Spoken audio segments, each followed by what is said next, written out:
The morning cold bit through Elena's thin shawl as she stood outside the village bakery, watching the warm golden light spill from its windows. Her stomach twisted with hunger, but it wasn't her own pain that kept her awake at night. It was the sound of her 3 children crying themselves sleep, their small bellies empty and aching. 6 months had passed since the mine accident that took her husband Carlos. 6 months of watching their small savings disappear like morning mist. 6 months of promises to her children that tomorrow would bring food, that Mama would find a way. But tomorrow kept coming, and Elena was running out of ways. The village of San Miguel nestled in the mountains of northern Spain, where winter arrived early and stayed late. In better times, Elena had worked alongside other women, washing clothes, by the river and tending small gardens. But this winter was different. This winter, even the wealthy families were cutting back, and work for a widow with 3 mouths to feed was impossible to find. Elena pressed her face against the cold glass of the bakery window. Inside, rows of fresh bread lined the shelves, their crusts golden brown and perfect. The sweet smell of baking dough drifted through the cracks around the door, making her mouth water. She had walked past this window every morning for a week, each time fighting the growing desperation that clawed at her chest.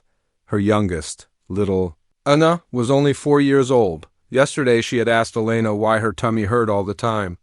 Elena had knelt down and pulled her daughter close, whispering that everything would be okay, that Mama would fix it. But how could she fix what she had no power to change? The baker, Don Rodriguez, was a kind man. He had let Elena's family buy bread on credit for the first 3 months after Carlos died. But even his kindness had limits. Last week he had gently explained that he couldn't extend more credit. His own family needed to eat, and his suppliers demanded payment. Elena understood, but understanding didn't fill empty stomachs. She thought about her middle child, Diego, who was 7 and tried so hard to be the man of the house. He had started collecting firewood from the forest, his small arms struggling with branches too heavy for him.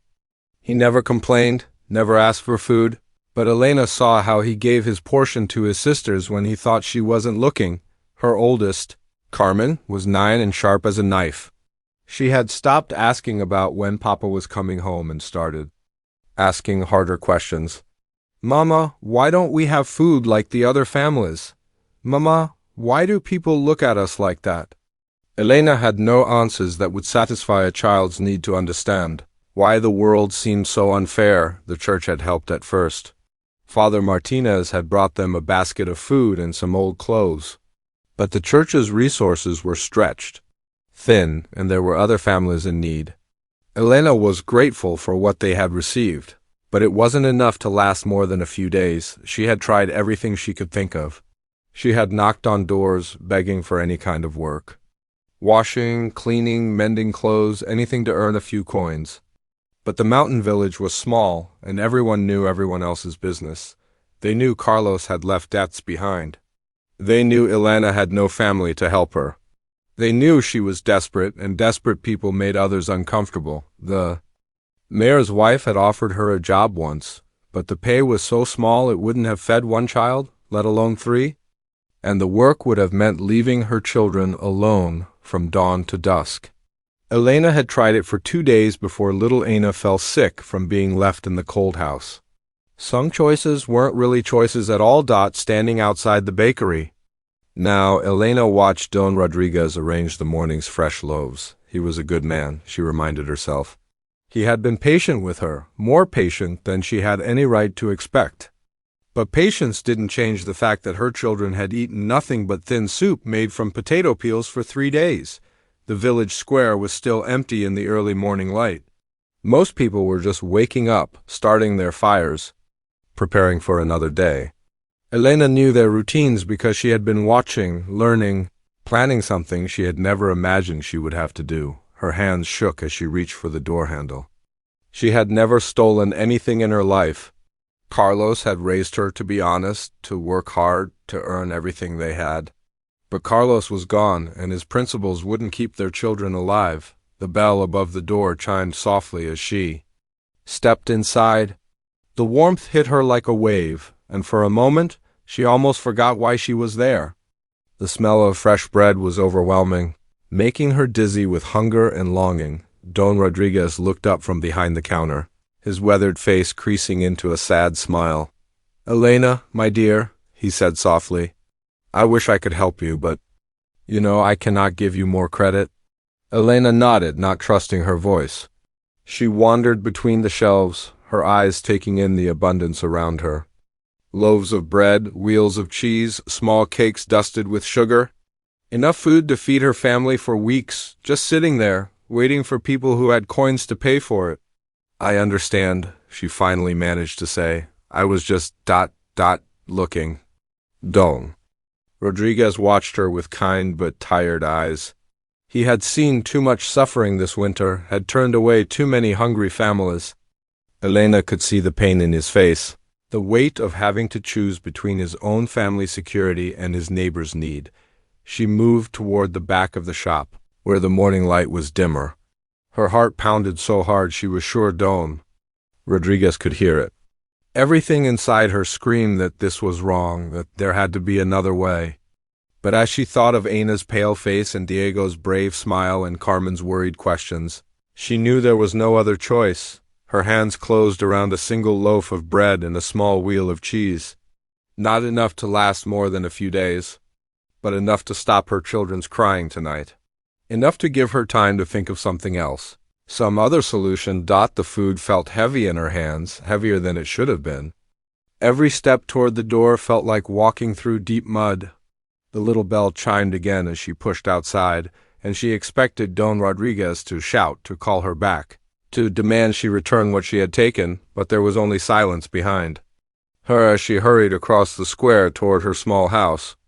The morning air felt different now, sharp with the knowledge of what she had become. A thief, a woman who took what didn't belong to her. A mother who would do anything to keep her children alive. She knew the consequences would come. In a village like San Miguel, secrets didn't stay hidden for long. Don Rodriguez would discover what was missing, and he would know who had taken it. The law in their region was harsh, especially for those who couldn't afford to buy their way out of trouble, but as she pushed open the door to her house and saw her 3 children huddled together under their thin blankets, Elena felt no regret, only a fierce, desperate love that burned brighter than her fear of what tomorrow might bring. Don Rodriguez discovered the missing bread and cheese before the morning was half over. He had been counting his inventory, as he did every day, when he noticed the empty space where a fresh loaf should have been. His heart sank as he realized what had happened. He had seen the desperation in Elena's eyes, had watched her struggle for months, but business was business. The baker stood behind his counter for a long time, staring at the spot where the bread had been. His wife, Rosa, found him there an hour. Later, his shoulders slumped with the weight of what he had to do. "You know it was Elena?" Rosa said quietly. It wasn't a question. They both knew no one else in the village would dare take from them, and no one else had such desperate need. Don Rodriguez nodded slowly. "I have to report it. If I don't, and word gets out that people can steal from me without consequences, I'll lose everything we've worked for." Rosa touched his arm gently. "I know, my love, but it breaks my heart." The village constable, Officer Gutierrez, arrived within the hour. He was a thin man with sharp eyes who took his job very seriously. He listened to Don Rodriguez's report with a stern expression, writing everything down in his small notebook. "You're certain it was Elena Morales?" he asked. Don Rodriguez hesitated. I didn't see her take it. But she was the only one in the shop this morning before I noticed it was missing." Officer Gutierrez closed his notebook with a snap. "That's enough evidence for me. The magistrate will want to see her immediately." Elena was hanging wet clothes on a line behind her house when Officer Gutierrez came for her. Her children were inside, sharing the bread and cheese she had brought them. For the first time in days she had heard them laugh. Now, watching the constable approach, she felt that brief moment of joy slip away like water through her fingers. "Elena Morales," Officer Gutierrez called out, his voice carrying the authority of the law. "You need to come with me." Elena's hands stilled on the shirt she was hanging.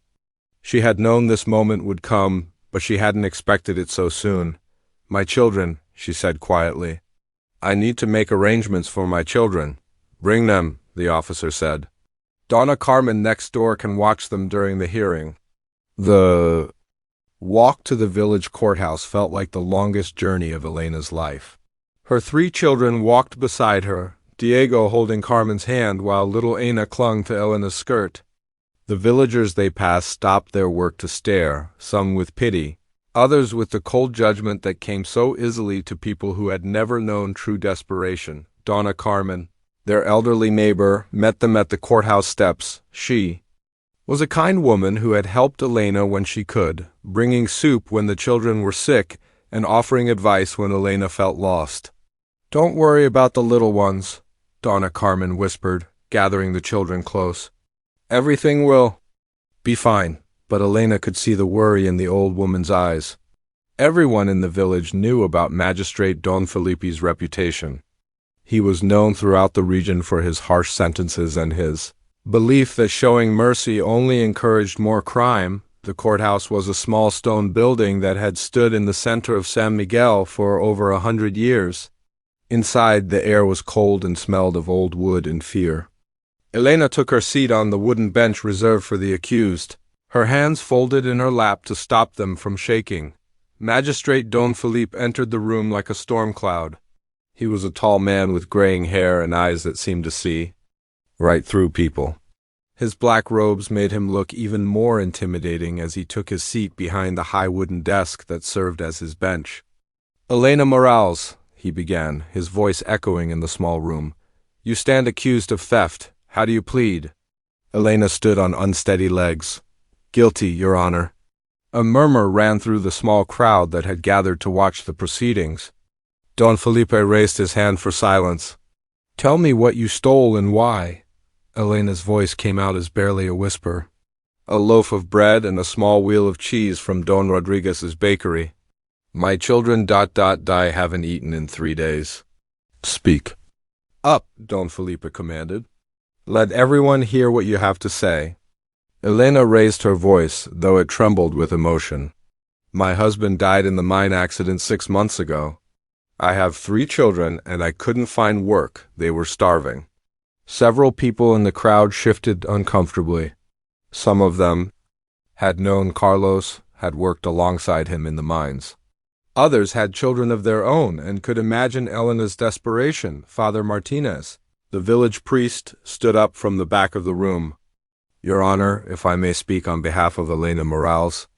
Don Felipe's eyes narrowed. "You may address the court, Father." "This woman has been a faithful member of our community for over 10 years, Father Martinez said, his voice carrying the weight of his conviction. "She has never been in trouble before. She's a good mother who was driven to desperate measures by circumstances beyond her control." "Theft is theft, Father," Don Felipe replied coldly. "The law doesn't care about circumstances. If we excuse crime because of hardship, where does it end? Should we allow every poor person in the village to steal whatever they need?" Don Rodriguez himself stood up next. "Your Honor, I forgive the debt. The bread and cheese were worth very little. Elena has suffered enough." Elena felt tears spring to her eyes at the baker's kindness, but Don Felipe's expression didn't change. "Your forgiveness is noted, Don Rodriguez, but it doesn't change the fact that a crime was committed. This court exists to uphold the law, not to be swayed by emotions." More villagers began to speak up. The blacksmith's wife talked about how Elena had helped her when she was sick. The schoolteacher mentioned how Elena's children were polite and well-behaved. Even some of the wealthier families spoke about Elena's good character, but Don Felipe listened to it all with the same cold expression. When the last person had spoken, he stood up, his black robes making him look like a judge of souls rather than a simple village magistrate. "I have heard enough," he announced. "Elena Morales, you have confessed to the crime of theft. While I understand that you acted out of desperation, the law must be upheld. If we allow poverty to excuse crime, we invite chaos into our community." Elena felt her legs grow weak.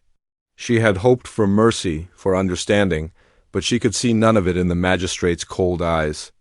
Therefore, Don Felipe continued, I sentence you to be hung upside down from the great oak tree in the village square for a period of 6 hours.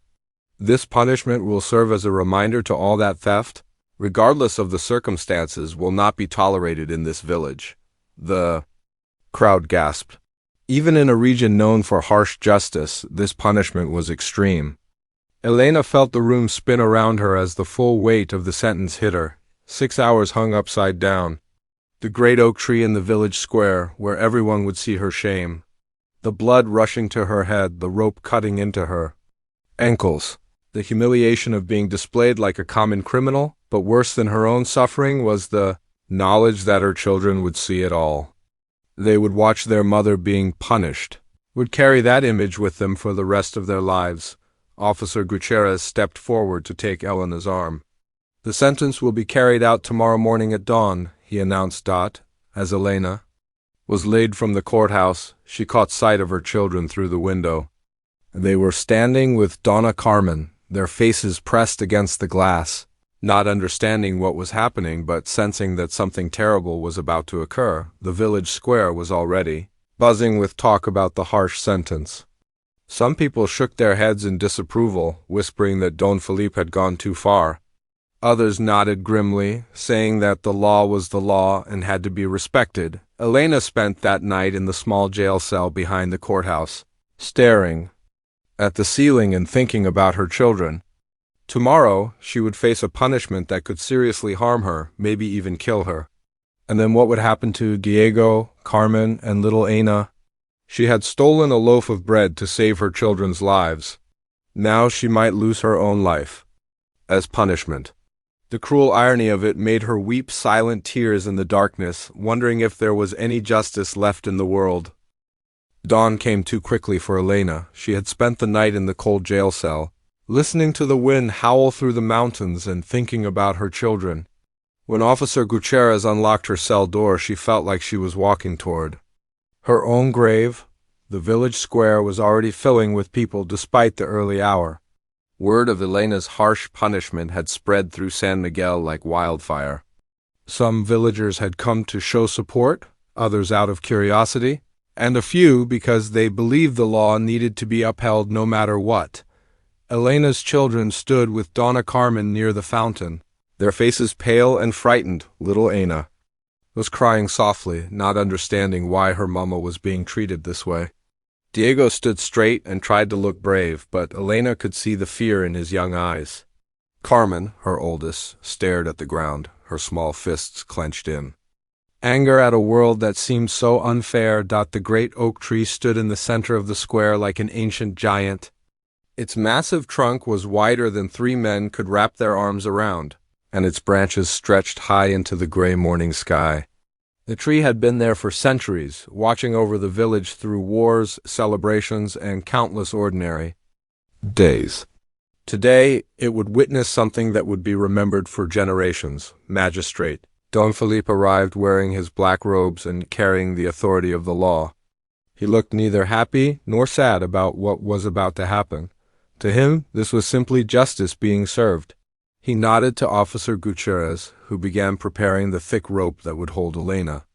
"People of San Miguel," Don Felipe announced, his voice carrying across the square. "Today we uphold the law that protects our community. Let this serve as a reminder that theft, no matter the reason, will not be tolerated." Several villagers shifted uncomfortably, but no one spoke up. They had said their piece at the trial yesterday. Now all they could do was watch and pray that Elena would survive her punishment. Elena felt her legs trembling as Officer Gutierrez approached with the rope. She closed her eyes and thought of Carlos, wishing her husband was there to protect her and their children. She thought of the bread and cheese that had brought her to this moment, and wondered if she would make the same choice again. Just as the officer reached for Elena's feet to tie the rope, a loud commotion erupted from the edge of the square. People turned to see what was happening, and their mouths fell open in surprise. Don Felipe's own horse, a magnificent chestnut stallion named Tornado, had broken free from his hitching post outside the courthouse. The horse was charging directly toward the oak tree, his hooves thundering against the cobblestones, his mane flowing like fire in the morning light. "Tornado," Don Felipe shouted, his composure cracking for the first time. "What are you doing?" The horse didn't slow down. He galloped straight to the oak tree and positioned himself directly beneath the thick branch where Elena was about to be hung. Then he stopped, as still as a statue, his large brown eyes looking up at the branch and then at Elena. Officer Gutierrez stepped forward with the rope, trying to work around the horse. "Move him out of the way," he called to Don Felipe. Don Felipe approached his horse, speaking in the gentle tone he always used with the animal. "Come, Tornado, you don't belong here. Come away." But the horse didn't move. He stood firmly planted beneath the tree, his powerful body creating a living barrier between Elena and her punishment. When Don Felipe tried to grab his bridle, Tornado gently but firmly pulled away, never taking his eyes off Elena. "What's gotten into him?" Officer Gutierrez asked, looking confused and frustrated. Don Felipe had owned Tornado for 8 years, and the horse had never disobeyed him before. The stallion was known throughout the village for his intelligence and loyalty. He had carried Don Felipe through mountain storms and across dangerous paths, always trusting and obedient. This behavior was completely unlike him. "Maybe he senses something we don't," whispered an old woman in the crowd. "Animals know things we humans miss." The villagers began to murmur among themselves, watching this strange scene unfold. Some of the children giggled, thinking it was funny that a horse was causing such confusion. But their parents hushed them. Sensing that something important was happening, Officer Gutierrez tried a different approach. He went to the other side of the tree and called to the horse. "Here, boy, come here." Tornado turned his head to look at the officer but didn't move his feet. His message was clear. He wasn't going anywhere. Don Felipe tried offering the horse his favorite treats, apples and sugar cubes that usually made Tornado follow him anywhere. But the horse simply ignored the food, keeping his position beneath the tree like a faithful guard. "This is ridiculous," Don Felipe muttered, but Elena could hear uncertainty in his voice. "He's just a horse. We can work around him." But every time Officer Gutierrez tried to position the rope and pulley system, Tornado would shift slightly, always staying between Elena and the hanging apparatus. It was as if the horse understood exactly what was happening and was determined to prevent it. Father Martinez stepped forward from the crowd. "Perhaps we should listen to what the horse is trying to tell us," he said quietly. "Don't be foolish, Father," Don Felipe replied, but his voice lacked its usual authority. "Animals don't understand human justice, don't they?" Father Martinez asked. "This horse has never acted this way before. He's known for his obedience and intelligence. Why would he suddenly refuse to obey his master unless something was deeply wrong?" The crowd was growing larger as more villagers arrived to see what was causing the delay. Word spread quickly through the narrow streets that Don Felipe's own horse was protecting Elena. People came running from their homes and shops. Unable to believe what they were hearing, Elena stood watching this surreal scene, hardly daring to hope. The horse, this beautiful, strong animal, was risking his own safety to protect her. She had never seen anything like it in her life. Tornado seemed to sense her thoughts. He turned his great head toward her and made a soft whinnying sound, as if to say, "Don't worry, I'm here." "Look at his eyes," said Donna Carmen, who had moved closer with Elena's children. "He knows exactly what he's doing," and it was true. Tornado's eyes were alert and intelligent, full of purpose. This wasn't confused or panicked behavior. This was a deliberate act of protection. Don Felipe tried once more to lead his horse away, this time using a firmer tone. "Tornado, you will obey me. Move away from that tree right now." The horse looked at his master with what seemed like sadness, but he didn't budge. For the first time in their 8 years together, Tornado was choosing to disobey, and his choice was clear. He was choosing to protect Elena. Young Diego, Elena's son, broke away from Donna Carmen and ran toward the horse. "Easy, boy," he said, softly, reaching up to touch Tornado's neck. "Thank you for helping my mama." The horse gently lowered his head toward the boy, allowing Diego to stroke his muzzle. The crowd watched in amazement as this powerful animal, who could have easily hurt the child, showed incredible gentleness. He's not just standing there randomly, observed the village doctor, who had arrived to treat Elena if she survived her punishment. He's positioned himself perfectly to catch her if she falls, and to cushion her body if she swings. The sun was getting higher in the sky, and the crowd was growing restless. Some people were calling for the punishment to continue, horse or no horse. Others were beginning to see something miraculous in what was happening, but Tornado remained unmoved. A four-legged guardian angel who had appointed himself Elena's protector. Every attempt to move him failed, and with each failure more villagers began to wonder if perhaps the horse understood something about justice that they had forgotten. Don Felipe stood beside his beloved horse, torn between enforcing the law and listening to what his heart and his horse were trying to tell him. The morning sun cast long shadows across the square, and everyone waited to see what would happen next in this most unusual standoff between human justice and animal compassion. As the morning sun climbed higher, news of the strange standoff in the village square spread like wildfire through San Miguel. People who had been working in their fields dropped their tools and hurried to see what was happening. Mothers carrying babies, old men with walking sticks, and children running ahead of their parents all converged on the square. By mid-morning, it seemed like the entire village had gathered around the great oak tree. The crowd formed a large circle, with Tornado standing proudly at the center, still refusing to move from his protective position beneath the tree. Elena stood nearby, watching in amazement as more and more people arrived to witness this incredible scene. "I've never seen anything like it," whispered Maria, the seamstress, to her neighbor. "That horse knows exactly what he's doing." Her neighbor, an elderly man named Pedro, nodded slowly. "My grandfather used to tell stories about animals that could sense when something was wrong. He said they were more connected to God's will than we humans are." The murmur of conversation grew louder as people shared their thoughts about what they were witnessing. Some were skeptical, insisting that it was just a stubborn horse causing trouble. But others began to see something deeper in Tornado's behavior. "Look at how calm he is," observed Isabel, who ran the general store. "He's not scared or confused, he's determined." Father Martinez moved through the crowd, speaking quietly to different groups of people. His words carried weight in the community, and people listened carefully when he spoke about the meaning of what they were seeing. "Sometimes God sends us messages through the most unexpected messengers," he said to a group of women near the fountain. "Perhaps we should ask ourselves why this horse is so determined to protect Elena." The priest's words started something that Don Felipe hadn't expected.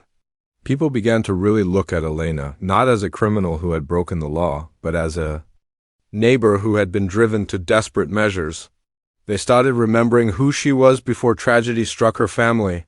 "She used to bring soup to my mother when she was sick," said Antonio, the blacksmith. "Never asked for anything in return?" "And she helped me deliver my baby last spring," added Rosa, Don Rodriguez's wife. "Stayed up all night to make sure we were both safe." One by one, villagers began sharing their memories of Elena's kindness. Stories that had been forgotten in the harsh judgment of her crime now came flooding back. The woman standing before them wasn't just a thief. She was a neighbor who had helped their families in times of need. Young Carmen, Elena's daughter, stood close to Tornado, her small hand resting on his neck. "He likes Mama," she said to anyone who would listen. "He knows she's good." The horse seemed to respond to the child's words, gently nuzzling her hair with his soft muzzle. The sight of this powerful animal showing such tenderness to Elena's daughter touched something deep in the hearts of everyone watching. Don Rodriguez, the baker from whom Elena had stolen, pushed through the crowd toward the center of the square. People parted to let him pass, curious about what he would say. His face was troubled, and he kept glancing between Elena and the horse that was protecting her. "I need to speak," he announced, his voice carrying across the square. The crowd fell silent, waiting to hear what the victim of Elena's crime would say. Don Rodriguez cleared his throat and looked directly at Elena. "I have been thinking all morning about what happened. Yes, you took bread and cheese from my shop. Yes, that was wrong. But I have been asking myself, what would I have done if my children were starving?" He paused, letting his words sink in. before continuing. The truth is, I would have done the same thing. Any parent would have done the same thing. We are not judging a criminal here. We are judging a mother who was trying to keep her children alive. A ripple of agreement moved through the crowd. Parents nodded, remembering their own fears about providing for their families. Even those who had no children could imagine the desperation that would drive someone to such an act. Furthermore, Don Rodriguez continued, his voice growing stronger, I officially forgive Elena's debt. Not just the bread and cheese she took, but all the money her family owes me. And I want to offer her a job in my bakery. The pay isn't much, but it will be enough to feed her children. The crowd erupted in surprised murmurs. This was more than anyone had expected from the baker, and his generosity shamed those who had been quick to judge Elena harshly, but Don Rodriguez wasn't finished. I also want to establish a fund for families in need. No one in San Miguel should ever have to choose between honesty and keeping their children alive. As if inspired by the baker's words, other villagers began stepping forward with their own offers of help. Antonio, the blacksmith, raised his voice above the crowd. I need help in my shop. Diego is young, but he's strong and willing to work. I can teach him the trade and pay him fairly. Isabel from the general store spoke up next. Carmen is a smart girl. I can teach her to keep books and help customers. She can work after school and earn money for the family. More and more offers came from the crowd. The carpenter offered to fix the holes in Elena's roof. The doctor said he would treat her children for free when they were sick. Women offered to teach Elena skills that would help her earn more money. It was as if Tornado's act of protection had opened a dam of compassion that had been building in the village for months. People who had been struggling with their own problems suddenly realized that they weren't alone, that their community was stronger when everyone helped each other. Elena stood in the center of this outpouring of support, tears streaming down her face. She had been prepared to face punishment and possibly death. Instead, she was witnessing her neighbors come together to solve the problem that had driven her to steal in the first place. Even some of the wealthier families began to speak up. The mayor's wife, who had always seemed distant from the struggles of the poor, stepped forward with her own offer. I have been thinking about what Father Martinez said, she announced. God sends us messages through unexpected messengers. Perhaps this horse is showing us that we have forgotten how to take care of each other. She reached into her purse and pulled out a small leather bag. This is for the fund Don Rodriguez mentioned, and I want to organize the other wealthy families to contribute regularly. We have been blessed with more than we need while our neighbors suffer. The crowd was growing emotional as they witnessed this transformation. Children who had been fidgeting and bored earlier now watched in fascination as the adults around them seemed to be changing before their eyes. Tornado, meanwhile, remained perfectly still beneath the tree, as if he understood that his job wasn't finished yet. His presence had started something important, and he seemed determined to see it through. Don Felipe stood apart from the crowd, watching everything unfold with a mixture of confusion and concern. His horse had completely disrupted the legal proceedings. But more than that, the animal had somehow triggered a complete shift in how the village was thinking about justice and mercy. Officer Gutierrez approached the magistrate. Sir, what do you want me to do? We can't carry out the sentence with the horse standing there, and the crowd is getting worked up. Don Felipe looked at his horse, then at Elena, then at the faces of his community. For the first time in his career, as magistrate, he wasn't sure what the right course of action was. Give me time to think, he said quietly. This situation has become complicated. As the afternoon wore on, the crowd showed no signs of dispersing. People brought food and water, settling in for what looked like a long wait. Children played around the edges of the square while their parents continued to discuss how they could help Elena and other struggling families. The horse stood as steady as ever, his brown eyes alert and watchful. He had become more than just an animal causing a disturbance. He had become a symbol of something the village had almost lost, the idea that sometimes the most important thing isn't following the rules, but following your heart. Elena's children, stayed close to Tornado, and the horse seemed to enjoy their company. He would occasionally lower his head to let them pet him, and once he even allowed little Elena to braid flowers into his mane. The sight of this gentle giant interacting with the children melted even the hardest hearts in the crowd. As the sun began to set, painting the sky in shades of orange and pink, it became clear that this was no ordinary day in San Miguel. Something had changed in the village, something that had started with a horse's simple act of protection but had grown into something much bigger and more beautiful than anyone could have imagined. As evening approached, the square remained filled with villagers who seemed unwilling to leave. The golden light of the setting sun cast long shadows across the cobblestones, and Tornado still stood like a guardian beneath the great oak tree. His presence had turned what should have been a quick punishment into something that would be remembered for generations. Don Felipe had been pacing behind the courthouse for the past hour, struggling with a decision that would define not just Elena's fate, but his own legacy as a magistrate. Everything he had been taught about law and order told him to find a way around the horse and carry out the sentence. But everything he was seeing in his community told him something different. "Officer?" Gutierrez approached him for the 10th time. That day, "Sir, it's getting late. The people are starting to light torches to stay longer. What are your orders?"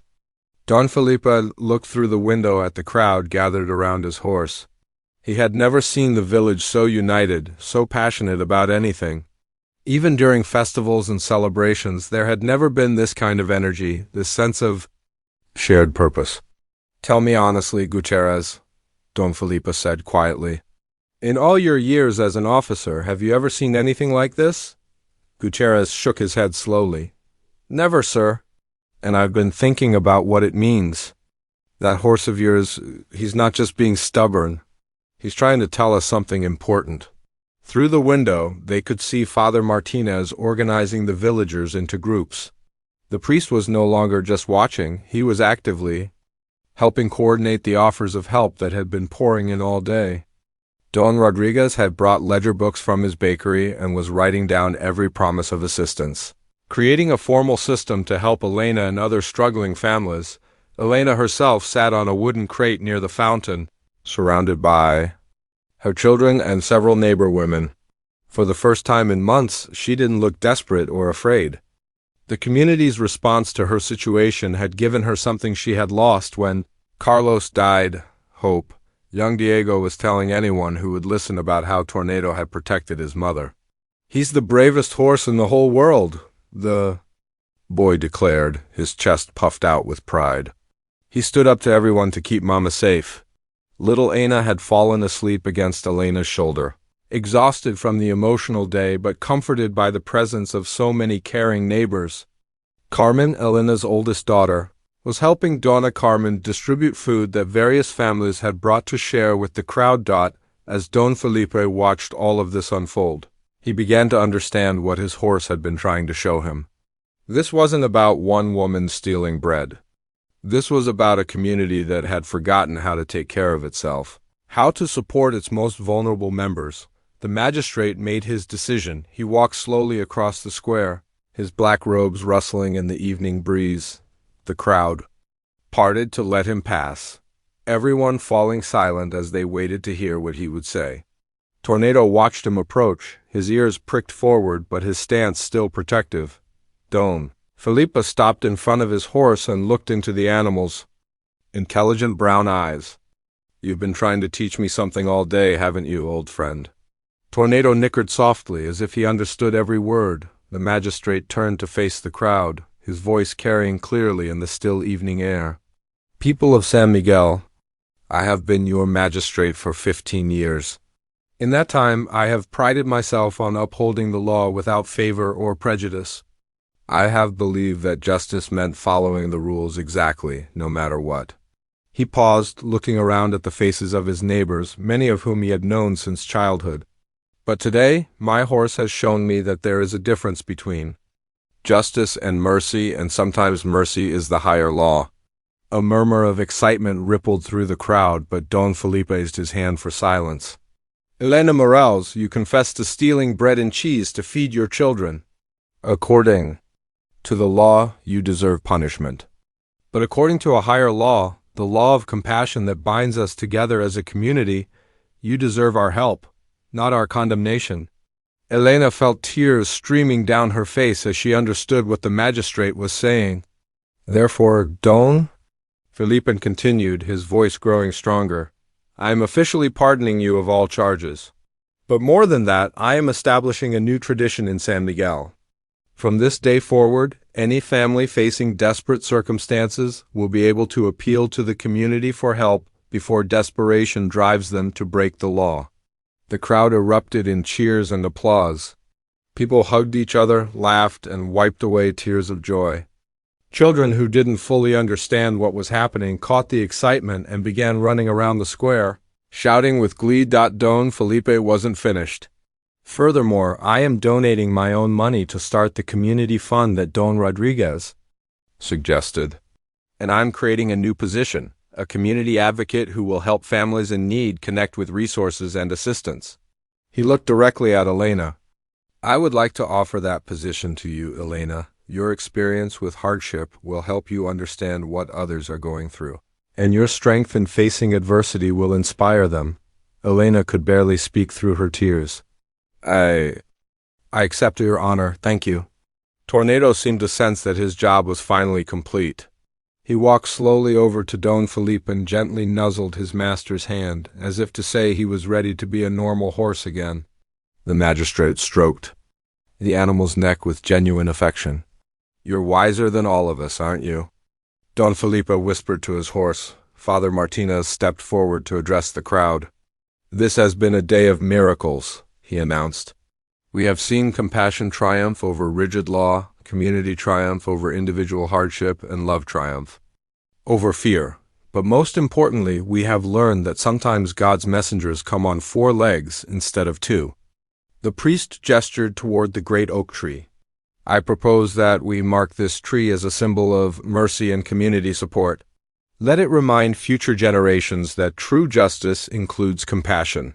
The crowd agreed enthusiastically. Plans were immediately made to place a small plaque at the base of the tree, telling the story of the day a horse taught a village about mercy. As the celebration continued into the evening, practical arrangements were being made. Don Rodriguez finalized Elena's work schedule at the bakery. Antonio, the blacksmith, made plans to start training Diego. Isabel, from the general store, arranged for Carmen to help her after school. The mayor's wife organized the wealthy families to create a regular system of support for struggling households. Father Martinez planned to use the church as a coordination center for the new community assistance program. But perhaps the most important change was in the hearts of the villagers themselves. They had rediscovered something precious that had been lost in the struggle of daily survival, the understanding that they were all connected, all responsible for each other's well-being. Elena's children played with the other village children around Tornado, who had become the hero of the day. The horse seemed to enjoy his new status, accepting pats and treats from anyone who approached him with respect.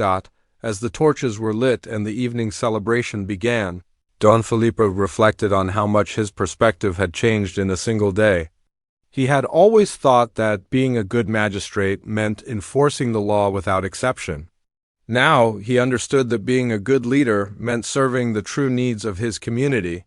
Even when that meant changing course, years later, people would still talk about the day the horse saved Elena and taught the village about mercy. Children would grow up hearing the story of Tornado's brave stand beneath the oak tree.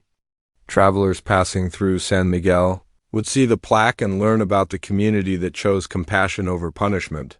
Elena thrived in her new role as community advocate, helping dozens of families avoid the desperation that had once driven her to steal. Her children grew up proud of their mother's strength and grateful for the community that had embraced them in their darkest hour. Tornado lived to be very old, always treated as a hero in San Miguel. When he finally passed away peacefully in his sleep, the entire village mourned. They buried him near the oak tree with a headstone that read, Tornado, Teacher of Mercy, Guardian of Justice. But the most lasting legacy of that extraordinary day was the transformation of San Miguel itself. The village became known throughout the region for its compassion and community support. Other towns sent delegations to learn about their system of helping struggling families. The story spread far beyond the mountains, inspiring communities everywhere to choose mercy over rigid law. And at the center of it all stood the great oak tree, its branches reaching toward the sky like arms raised, in celebration of the day when a horse's simple act of protection changed everything.